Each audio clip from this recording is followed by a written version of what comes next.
oficialmente, con toda la alegría que nos caracteriza. Anunciamos nuestro evento que mueve a cientos de personas y participantes de todo el país. El Open Saturday Santiago, todo un día dedicado al software libre. Charlas, conferencias, competencias y más. Sábado 3 de septiembre, de 9 de la mañana a 6 de la tarde, en La Guapa, Santiago. Totalmente gratis. Prepararse es importante. El kit de 72 horas es una forma de hacerlo. Involucra a toda tu familia y desarrolla un plan para que puedan lograrlo de acuerdo a sus posibilidades. Usted no puede detener un sismo o un huracán, pero sí puede tomar medidas para protegerse usted y a su familia. Al momento de realizar sus compras, se deben incluir artículos que se puedan almacenar, tales como medicamentos, alimentos enlatados, suministros y agua para consumo humano durante 3 días. Estas simples medidas pueden aumentar las posibilidades de supervivencia ante un desastre natural. Una vez ocurrido un desastre, es demasiado tarde para prepararse. El kit de 72 horas es muy práctico y fácil. Te permite actuar de una manera más eficiente durante la emergencia.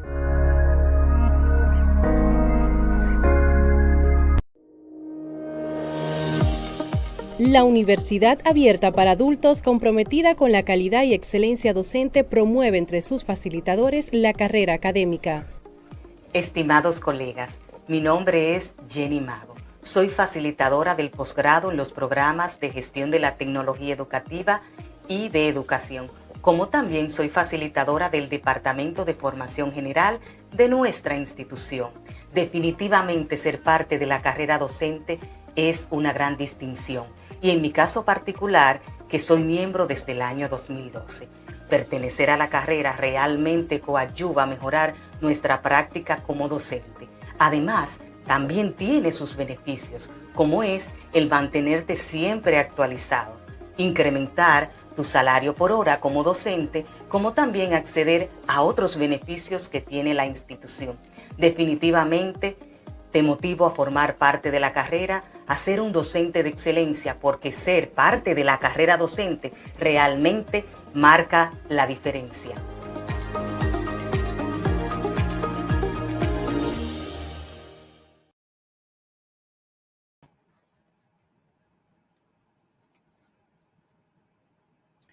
Muy buenas tardes. Aquí estamos nuevamente con el programa de radio del Doctorado en Ciencias de la Educación del consorcio de UAPA, UCATESIS, UNE y UTECO. Hoy continuando con los invitados doctorandos de la primera cohorte y que ya están en fase de culminación de su tesis doctoral, tenemos a el maestro Manuel de Jesús Coronado Romero, nativo de San Francisco de Macorís, especialista en procedimiento civil, derecho societario, laboral, bancario y tributario, egresado de la UAS, Universidad Autónoma de Santo Domingo, la Universidad Católica Nordestana, Universidad del País Vasco, la UPB en España y la UIA de Estados Unidos del Norte, de donde obtuvo un doctorado en filosofía del derecho. ¿Es así? Así es. Muy bien. Tiene maestría en enseñanza superior y metodología de la investigación científica. Y vamos a comenzar con él estas conversaciones sobre los avances de las tesis.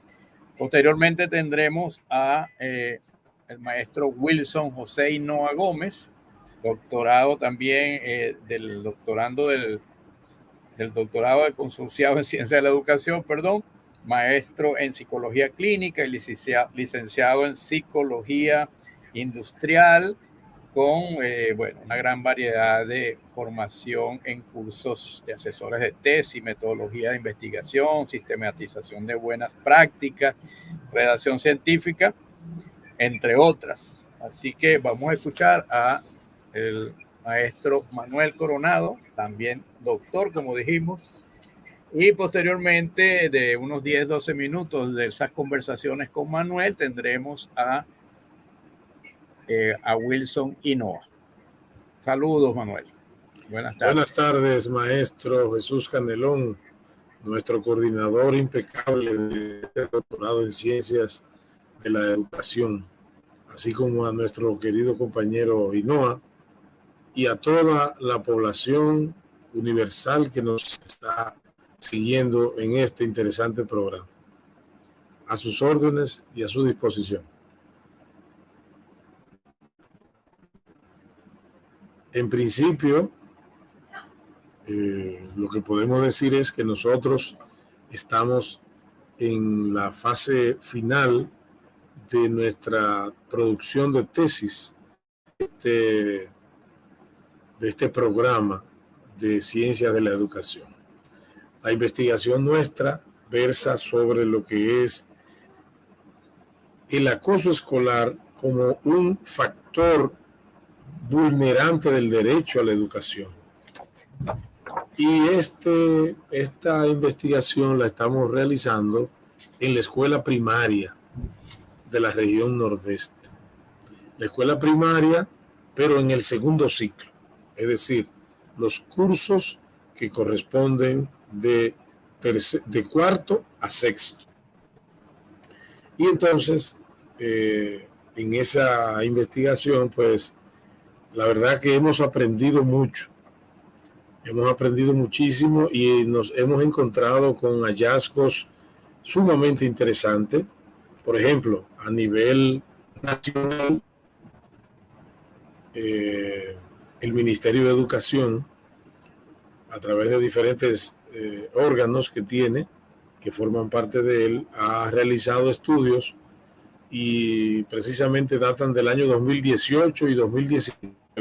Y esos estudios hablan de que el acoso escolar anda en la República Dominicana por el orden promedio entre 40 y 50.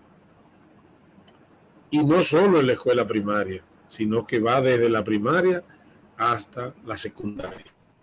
Pero en el contexto de la primaria anda por el orden del 40%. A nivel mundial, el acoso escolar, amparado por los estudios de la UNESCO, en Europa, para hacer algunas, mencionar algunos sectores, en Europa anda por el orden del 30%, entre 28 y 30% está el acoso escolar. Y la violencia escolar, esa es la que es fuerte. Esa sobrepasa y pasa los 50%. Y a nivel solamente de América Latina, la propia UNESCO habla de que anda por un 60% el acoso en las escuelas. Y si hablamos a nivel de números estadísticos de cuánta población abarca el acoso escolar, habla de más de 150 millones de niños están siendo acosados. Datos de la UNESCO. Entonces, ante una situación así, hemos visto la contraparte en nuestra función que desempeñamos fuertemente, la formación jurídica que tenemos. Entonces vemos el vacío que hay en la norma dominicana para solucionar ese tipo de conflictos.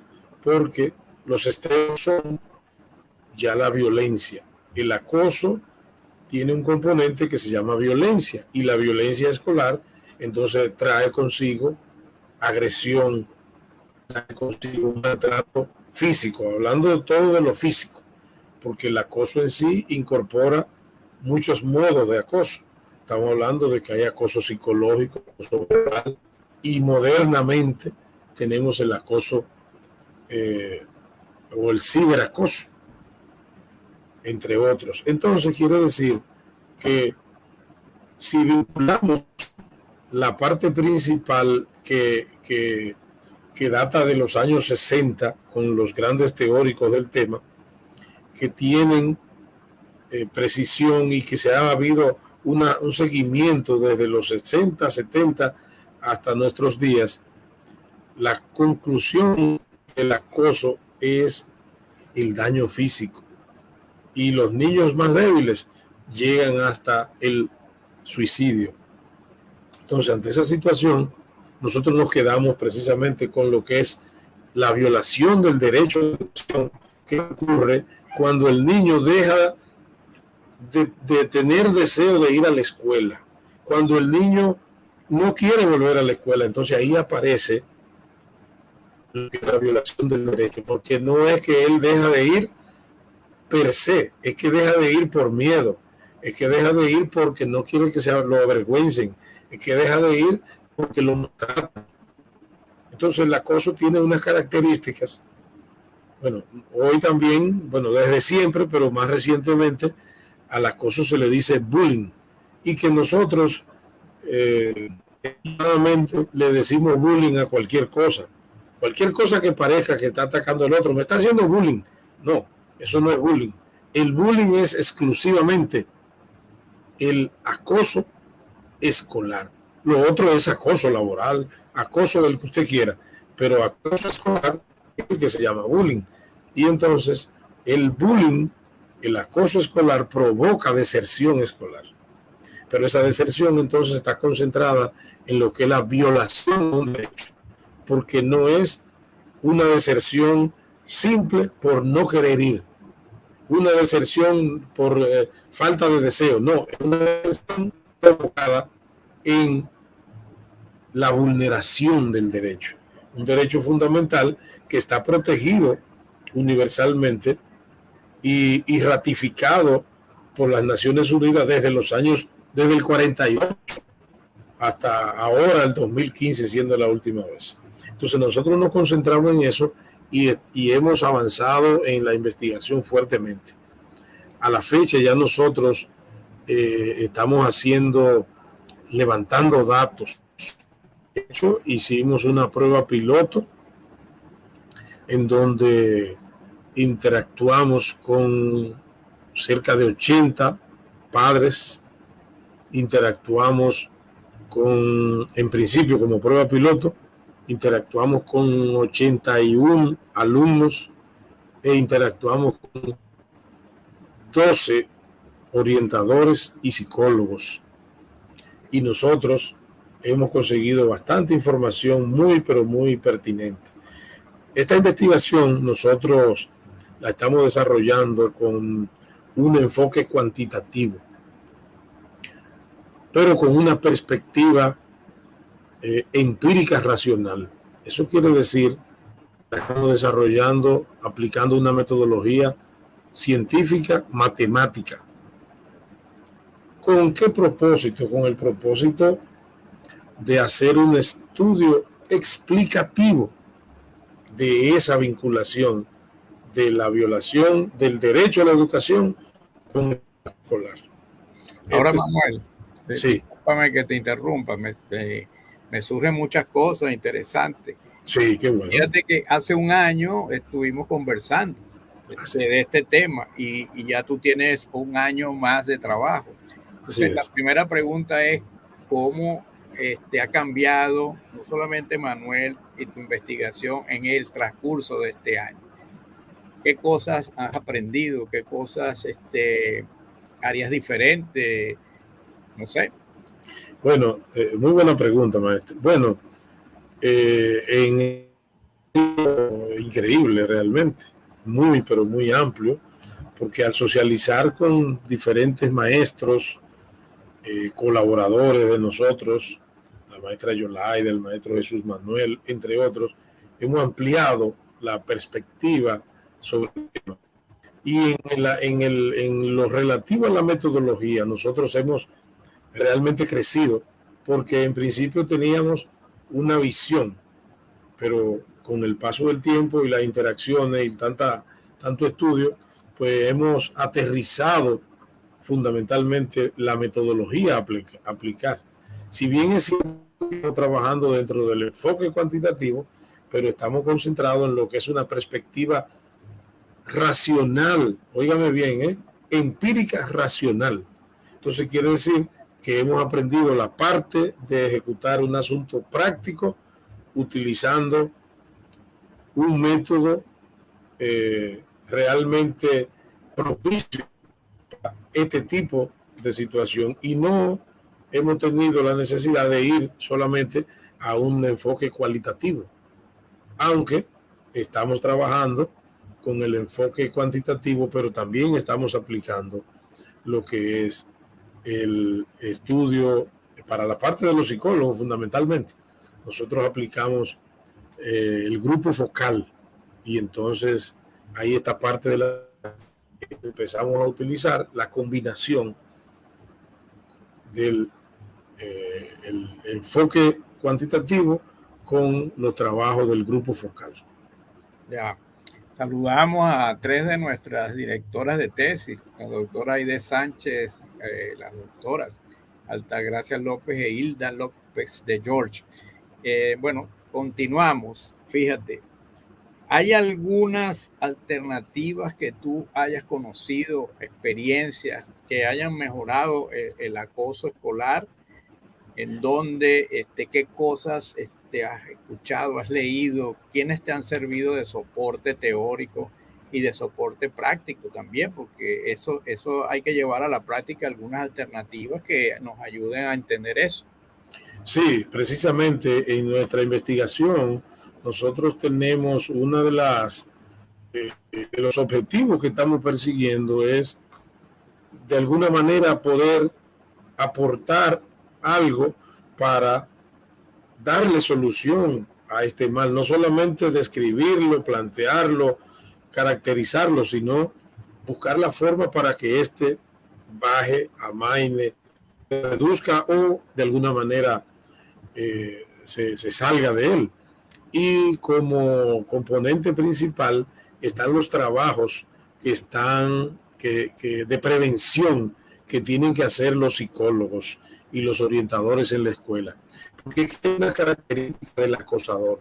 El acosador tiene un componente de superioridad, sea física, psicológica, de grupo, es consistente. Entonces, si el docente, el psicólogo, si los padres no se integran y hacen grupos de trabajo, como nosotros pudimos descubrir en algunas de las escuelas que fuimos a levantar datos, que los maestros, a propósito de bloquear, de detener esa situación, pues tienen sectores preparados en toda la escuela, en los momentos de recreo, en los momentos de actividades individuales, grupales, pues ellos se apostan en diferentes lugares para mantener el foco encima, porque realmente hay una presencia significativa.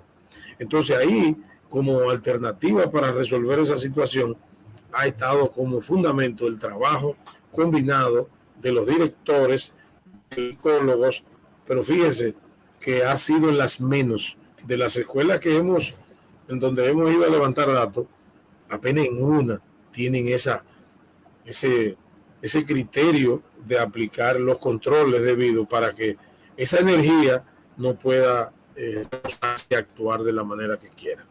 Mira, hay una pregunta, o bueno, dos en una. La doctora Hilda López pregunta, si el indicador que estás utilizando, ¿verdad?, para medir la influencia del acoso es la deserción, ¿tu población está conformada por sectores del sistema educativo o estás investigando solo a los acosadores? No. Nosotros no estamos estudiando la deserción. Nosotros hablamos de la deserción para hacer significar la presencia de la violación del derecho a la educación, para que ustedes entendieran. ¿Cómo es que se puede medir el derecho a la educación? ¿Cómo? Usted puede decirme cómo usted ve eso. De la única forma que usted lo puede ver como externo, como tercero, como docente, es cuando el estudiante deja de ir. Y esa dejada de ir se llama deserción. Pero no estamos estudiando la deserción. Entonces, como sujetos informantes, como sujetos involucrados en el caso de la especie, están los acosadores y los acosados. Pero el acoso circula por mucho espacio porque hay casos de acoso con profesores. Pero para el estudio que estamos realizando no vamos a avanzar más allá que el acosador y el acosado alumno. Entre esas dos figuras, ahora, aparte del acosador y el acosado, alumnos, está la función del profesor, la función del psicólogo y orientador, la función del director y la función del padre, madre o tutor. Ese cuerpo es el que nosotros en la investigación estamos supliendo. Manuel, hay otras preguntas, pero vamos a pasar ahora a presentar los comentarios que tiene que hacernos Wilson y después retomamos contigo dentro de unos 10, 15 minutos y te voy a dejar la pregunta. La profesora Hilda insiste que de qué otra forma se mide la influencia del acoso en el derecho a la educación y si es solo la deserción. Tenlo ahí para cuando volvamos a comentar. ¿Me puedes, Vicente, colocar a Wilson? Buenas tardes, Wilson. Saludos. Buenas tardes, saludos. Calderón, ¿cómo vamos? Bien, todo bien. Esperando tus comentarios, tu experiencia después de un año que estuviste aquí también. Estamos cumpliendo un año entre junio y julio, ahí vamos. Y el programa pues se ha mantenido para sorpresa mía. Muy bien, eso está muy bien. Una idea que salió así con Vicente y pues la plasmamos en este programa. Qué bueno. Bueno, con relación a la experiencia, pero antes quiero agradecer realmente la creación de este espacio para compartir conocimientos al compañero Manuel Coronado, que también está exponiendo su experiencia en este proceso ya de tesis doctoral. Y de antemano, el inicio, quiero agradecer también la audiencia a mi asesora, la doctora Altagracia López, que siempre realmente da un voto de apoyo en este tipo de actividades, más en el proceso de acompañamiento de un trabajo arduo. Y felicito realmente, me siento muy orgulloso por la calidad tan profesional en la cual ella desarrolla desde el rol de asesora. Y con relación a la coordinación del doctorado, la excelencia contigo, en este primer doctorado consorciado de República Dominicana. En la experiencia de mi doctorado realmente inicia con un diagnóstico en el contexto objeto de estudio que es la UAPA, en la sede de Santiago, donde en ese estudio, ese diagnóstico, pudo arrojar la necesidad del estudio que dio ya como resultado el tema de la investigación, que es el estado emocional y los factores que incidieron en la deserción de los estudiantes de la Escuela de Psicología en el año 2020-2022, que ya estamos en la etapa final de ese proceso de elaboración de trabajo de tesis doctoral. En ese trabajo, iniciamos, en primer lugar, explorando los trabajos ya previos que se habían realizado de factores que han influenciado en los desertores.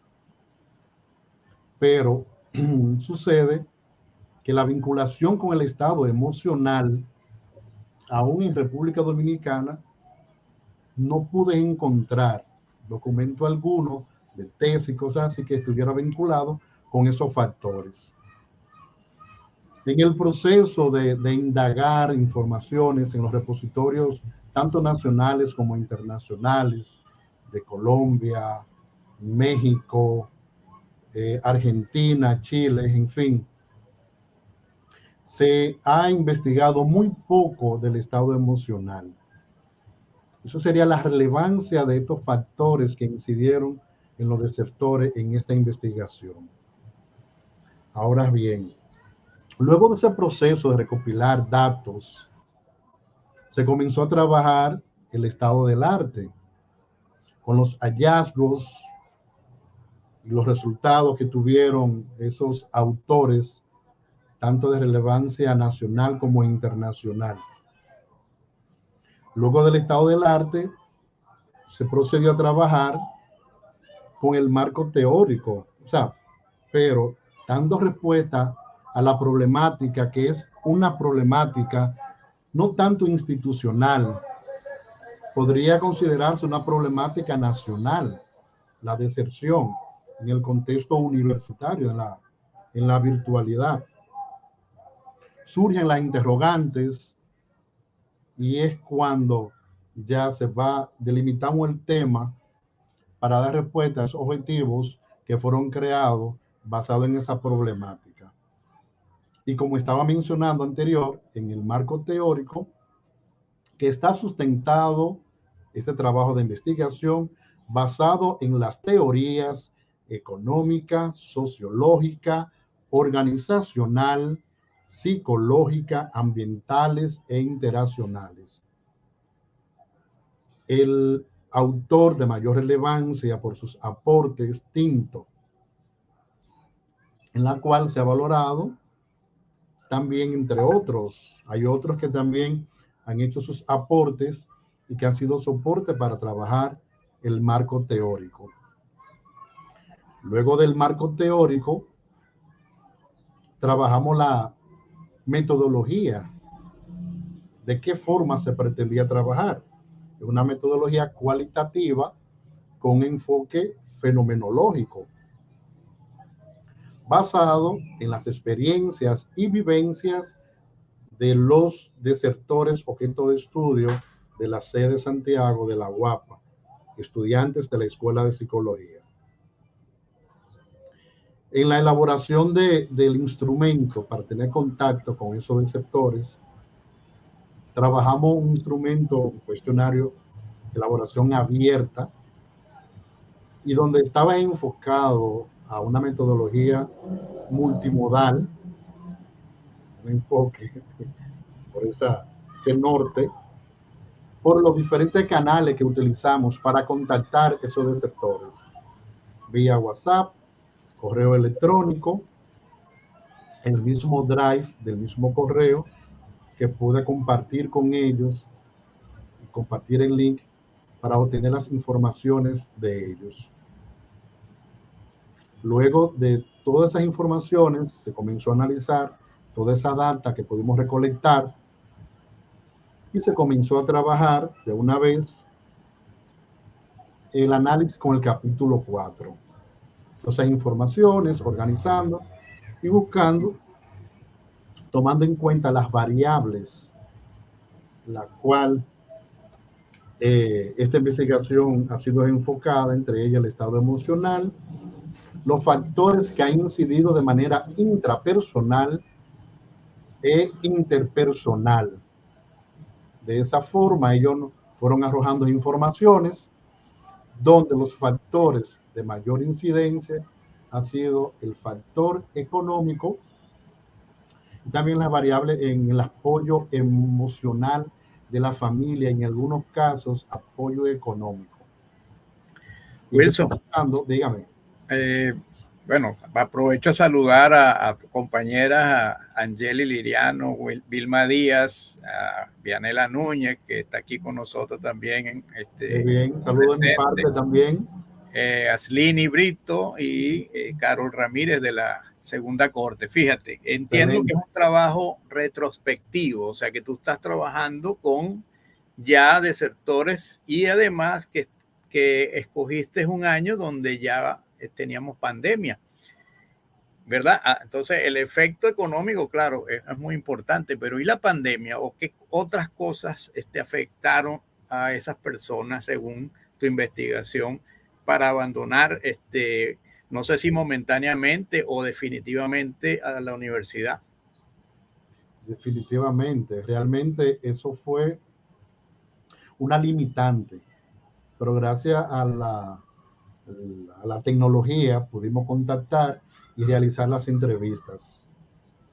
Eso fue una desventaja, el no tener que presenciar la parte, vamos a decir, actitudinal ante una respuesta cuando se hacía la cuestionante en la entrevista, porque también los gestos, la actitud influye para transcribir esas cualidades. Esa fue una limitante del estudio, pero pudimos conectar con ellos a través del WhatsApp, el mismo correo, y a través de eso pude obtener las informaciones de ellos. Sí, creo que me expliqué mal. O sea, la pregunta iba más bien dirigida hacia si la pandemia logró causar efectos emocionales para producir la deserción. No esta vez con respecto a las posibilidades tuyas de investigación, que sabemos que probablemente te afectó algo, pero como efecto emocional. Sí, ha afectado. Recuerdo una de las desertoras que me había comunicado que aún tenía niveles de ansiedad altos y que lo más probable hubiese sido producto de la pandemia, que en ese tiempo tuvo que desertar en la universidad. Incluso se vio también sin empleo. Entonces ahí afecta la parte económica y era una situación en que se sentía, o sea, niveles de ansiedad elevados, es un momento de frustración, o sea, no puedo continuar, tengo limitantes con lo económico y la pandemia me afecta. ¿En qué le ha afectado? En la parte laboral. Ahora, dentro de las informaciones recolectadas con los mismos desertores, que es para ampliar el abanico de posibles investigaciones futuras, es que esos desertores tuvieron que repetir asignatura en ese periodo de los primeros 3 meses, en el proceso ya como participante en el trabajo de suspenso de la carrera que habían elegido dentro de la modalidad de la psicología. Entonces, todas esas repercusiones las reflejaron. Y tenemos un abanico amplio de algunas recomendaciones, y otra limitación, aparte de la pandemia, es que el estudio realmente lo realizamos en la sede. Entonces, una posible recomendación es ampliar el contexto, objeto de estudio, ya sea en las demás sedes, en la sede de Nagua, Santo Domingo, también hacer estudio comparativo con otras universidades, y tanto nacionales como internacionales de la modalidad virtual, para ampliar el abanico de ese contexto. Y ojalá que sigan trabajando algunos estudios de investigación valorando el estado emocional. En el proceso de la investigación de las entrevistas, se pudo vincular la evaluación del estado emocional de ellos en ese proceso con una pruebita que se aplicó, donde realmente los resultados de cada uno reflejaron oportunidades de mejoras, ya sea en el estado emocional, de atención o de reponer, entre otros factores que se midieron. O sea, cada uno, entre uno y otro, reflejaban oportunidades o debilidades en algún estado emocional. Entonces, dentro de las recomendaciones, ese es un factor muy importante de valorar esa población y trabajar un programa de apoyo en el proceso de esa formación con el estado emocional. Aparte de valorar también los intereses vocacionales, aunque ellos expresaron de manera verbal que se enfocaban por el trabajo de servicio, de ayudar a otros, pero el abanico es amplio, aunque ellos decían que realmente era la psicología. Entonces, ¿qué se puede recomendar en ese caso? De que se realice un proceso de evaluación de vocacional o de intereses profesionales, ya que en el estudio preuniversitario tampoco lo tuvieron. Ya. Toda la relevancia que hemos encontrado en este estudio de tesis. Sí, bueno, los temas están siendo como muy interesantes para las personas que nos están viendo. Recuerden que pueden ver de nuevo este y los demás programas a través de YouTube. Y quería dejar esta pregunta para ti, pero creo que ya se la hice a Manuel. Podemos ver luego a Manuel de ¿qué aspiras con esa tesis? ¿Cuáles son tus aspiraciones en cuanto a producir para la educación dominicana, además de lo que has comentado? Pero, ¿Qué te imaginas que puede pasar? ¿A dónde quieres ir con ella? Realmente es un aporte a las políticas educativas, en este caso, no tanto para la institución como UAPA, de educación superior. Esos parámetros van a servir ese resultado para otras instituciones de formación similar, superior.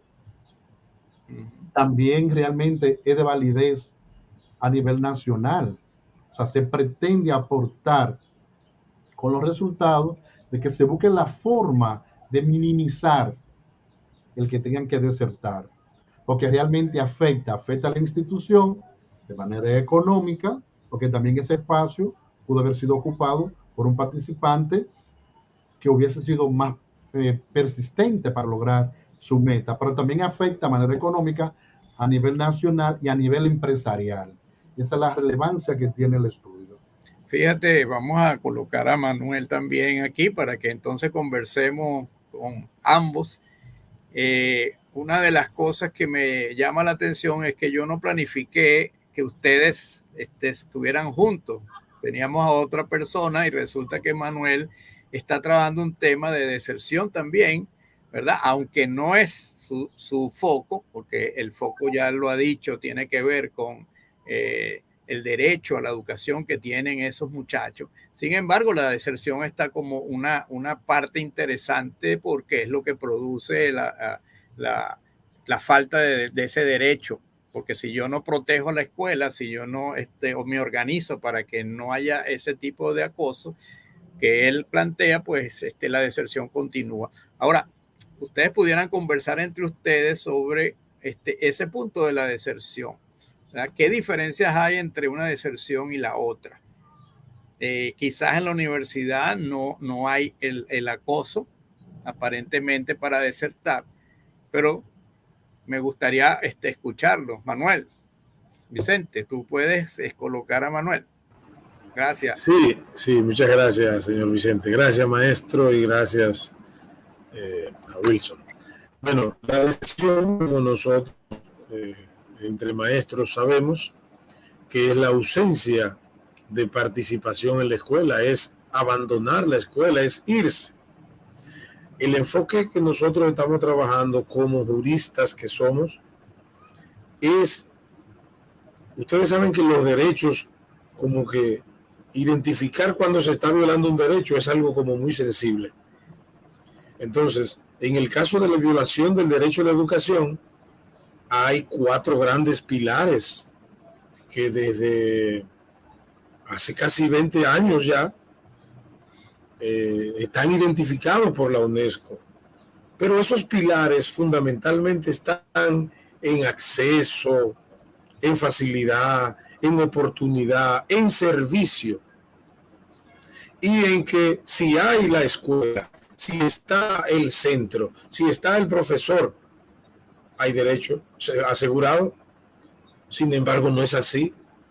¿Por qué? Porque los componentes que nosotros estamos estudiando como elementos que implican que se le dio el derecho a un menor, tales como el ponerle sobrenombre al muchacho, el empujar al muchacho, el golpear al muchacho, el atacarlo en un grupo, el llamarlo por teléfono, el ponerle y sacarle fotos, son elementos que provocan que la gente se desespere. Y fíjense usted, un niño no tiene formación, no está completo.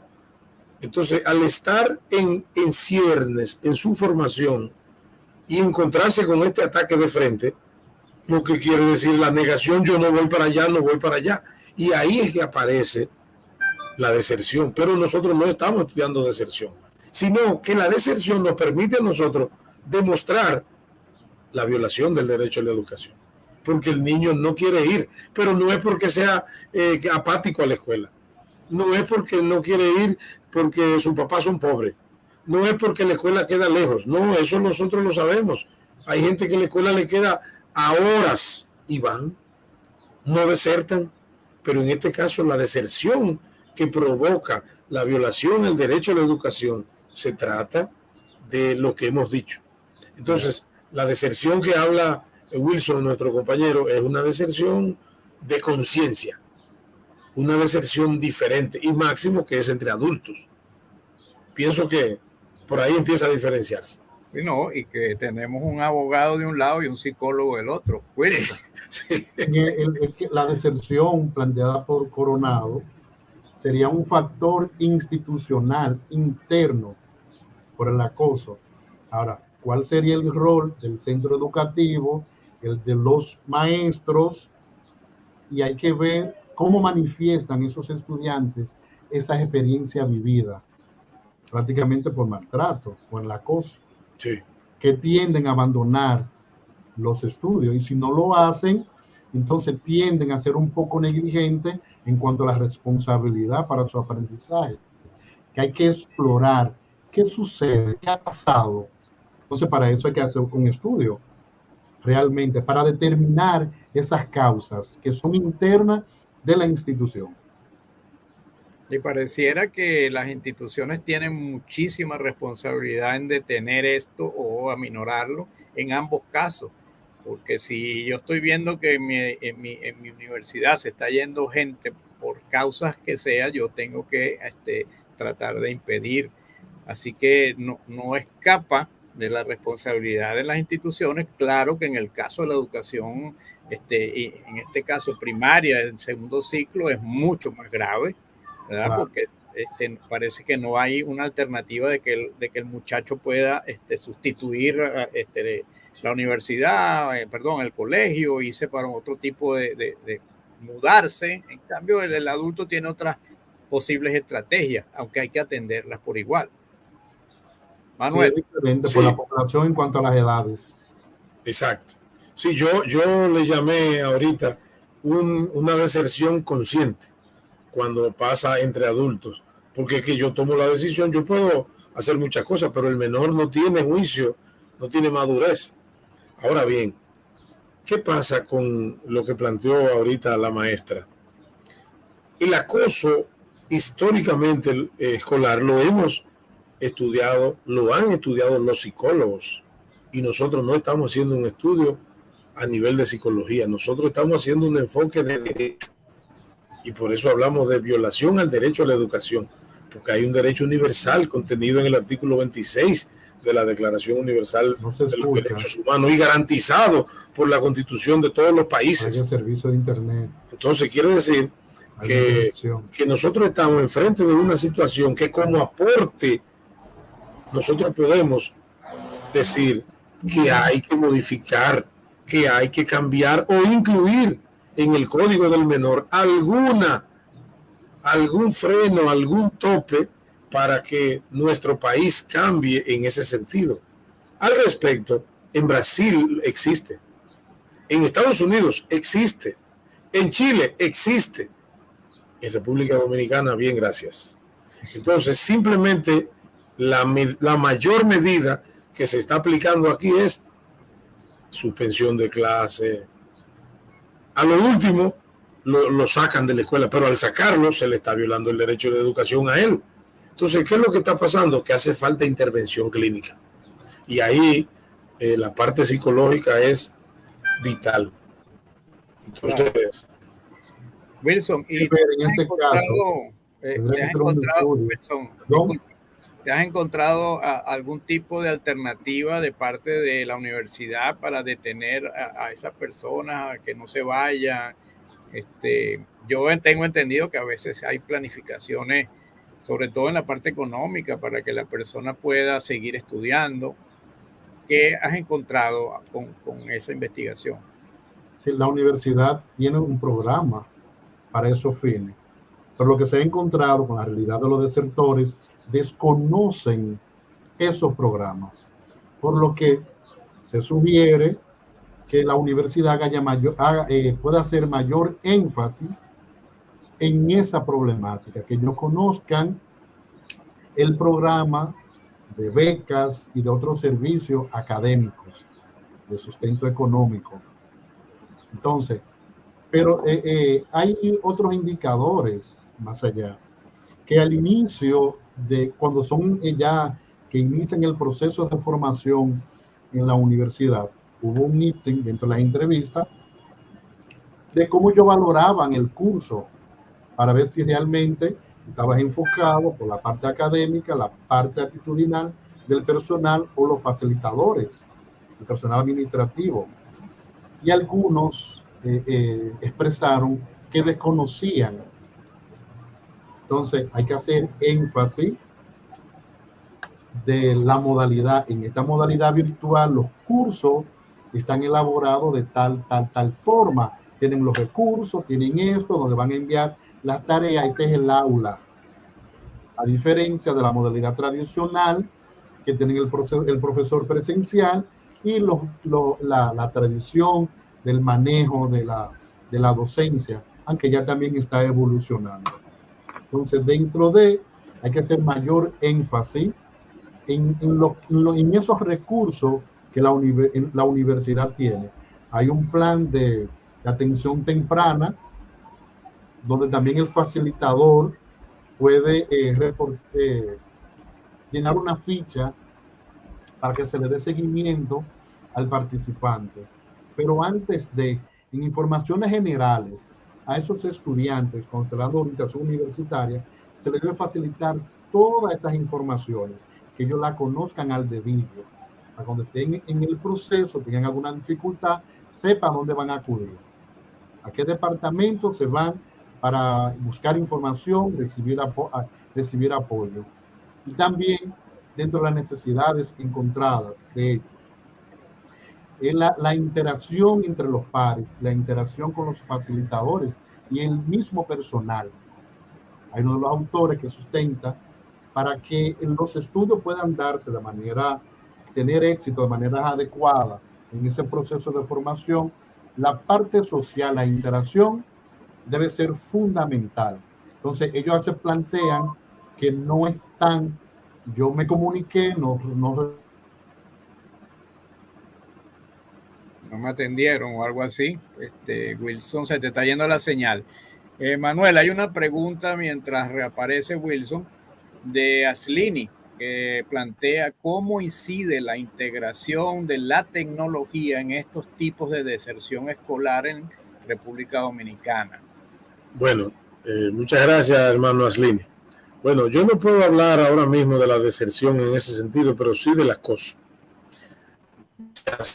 A que las escuelas tienen un programa de cero y triple cero acceso de teléfonos a las escuelas.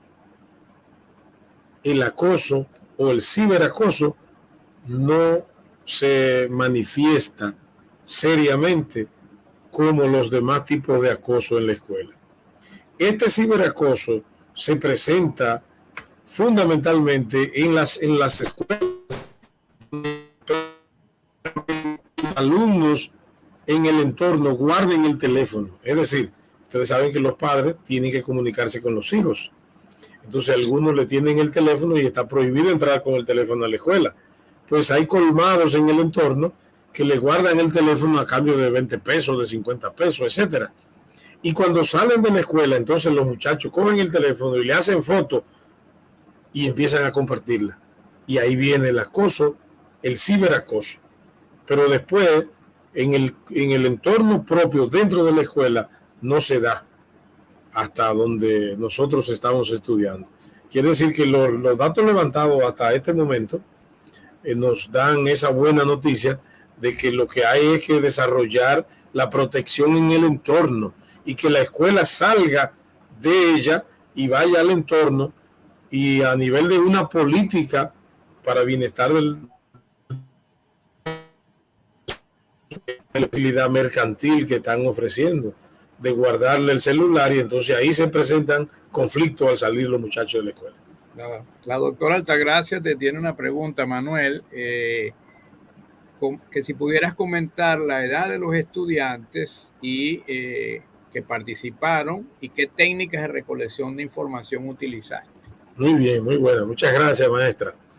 Sí, la edad de los estudiantes está entre los 9 y 14 años. Ese es el promedio, porque cuando empezamos hay niños que están en cuarto curso, Ahí aparecen los de 9 y los de 10, algunos que se quedaron un poquito atrás. Y los más en sexto llegan a 13 y 14 los mínimos. Porque algunos, como le dije, también se han quedado un poquito atrás. Ahora bien, como hablando de la parte metodológica, nosotros utilizamos una práctica combinada para hacer este trabajo. Estamos hablando de que nosotros utilizamos la técnica de la encuesta cerrada, con preguntas cerradas. Entonces, esas preguntas combinadas con la escala del Likert de 5 opciones.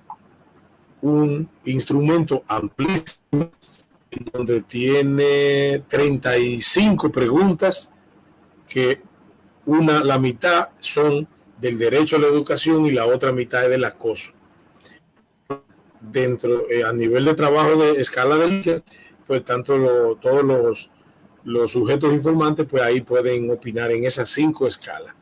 Y la otra parte que utilizamos fue para los psicólogos y orientadores. Utilizamos con ellos lo que fue el grupo focal.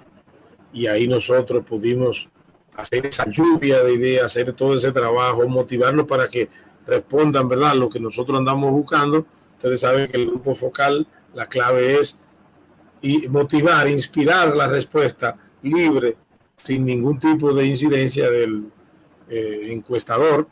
Y entonces ahí esa fue fundamentalmente. Ahora ya para lo que tiene que ver con el trabajo de la conversión de esos datos, pues ya nosotros utilizamos lo que fue la validación, lo primero con una prueba piloto, ¿verdad? Con esa prueba piloto, entonces ya se aplicó para validar esos instrumentos un análisis factorial y luego para conseguir la fiabilidad del propio instrumento, ya trabajamos con lo que fue el método de alfa de Cronbach y ahí nosotros estamos obteniendo resultados a nivel de lo que es la metodología.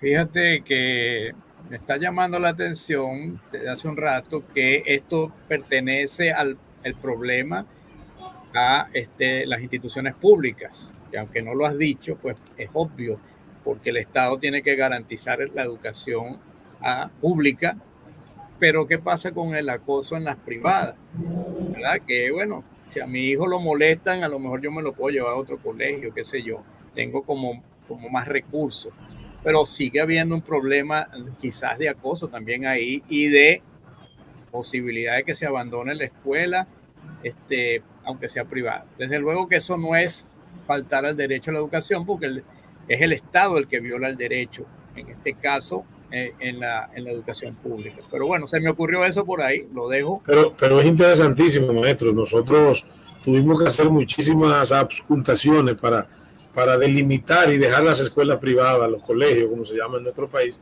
dejarlo al margen de este estudio, que pudieron haber sido, pero precisamente por ese componente privado del poder adquisitivo, de que el padre puede mudarse de allí a allí, y se presentan unos cuadros rarísimos a nivel privado. Entonces nosotros nos concentramos en la masa y nos concentramos en la escuela pública, que es que va la gran mayoría y que se ve directamente la imposibilidad de la incidencia del poderoso, sino que es el Estado que tiene que trabajar y presentar. Pero muy buena esa parte que usted sabiamente presenta. Tenemos a Wilson de nuevo. Wilson, te nos perdiste por un rato, pero pregunta la doctora Aide Sánchez desde el Táchira, Venezuela.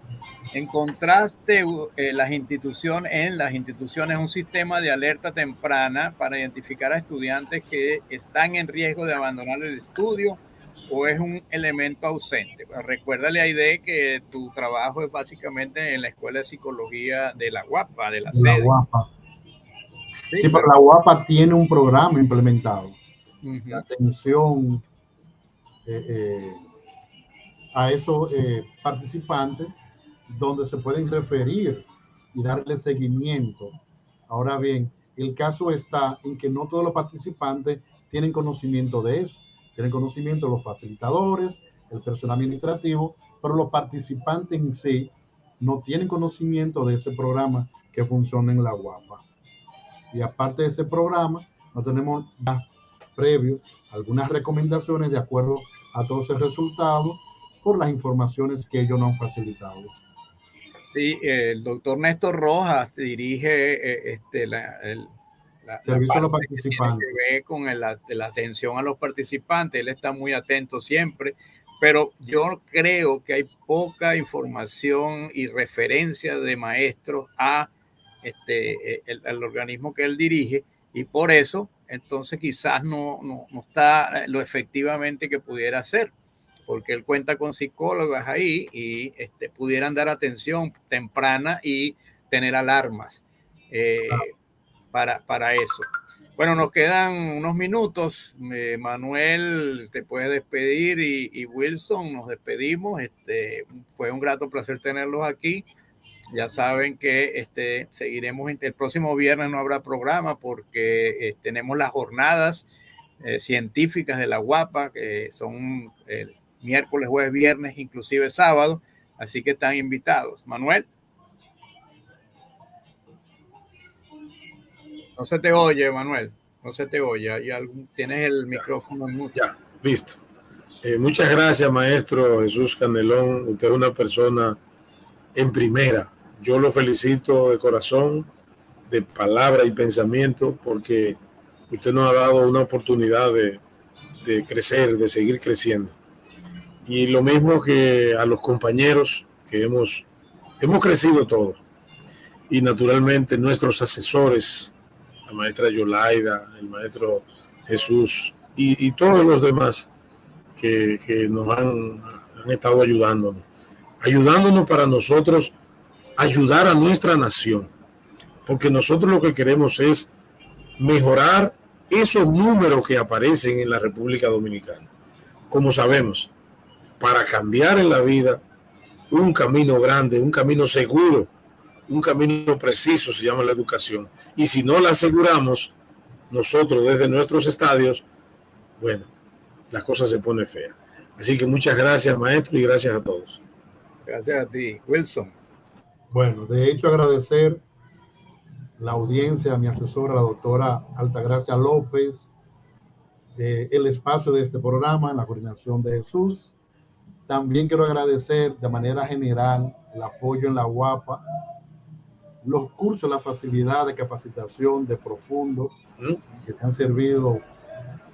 Le he sacado partida también en este proceso de la tesis doctoral, de la escuela en sí, de psicología, nada en conjunto todos, la audiencia, por haber escuchado nuestras experiencias y las inquietudes que de una forma u otra pudieron plantear. Así que gracias a ustedes y siempre a la orden. Bueno, la doctora Yolaida entró de último y mandó un saludo a los dos. Un abrazo. Igual para ellos. Y bueno, gracias por estar en este espacio y contribuir con la educación dominicana. Altagracia también manda saludos y nosotros se los retribuimos. Muchas gracias. Bye, bye.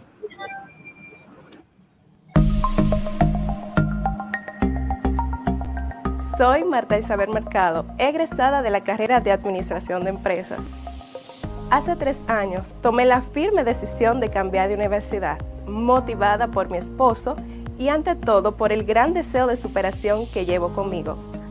Gracias a este paso, pude estudiar, trabajar, cuidar de los míos y sobre todo descubrir por mí misma que la educación a distancia es una realidad y no tiene barreras de lugar, tiempo ni espacio. Hoy puedo decir que gracias a UAPA, a mi determinación, entrega y disciplina, he logrado uno de mis objetivos, obtener una carrera universitaria, así como desarrollar habilidades, destrezas, competencias personales y profesionales.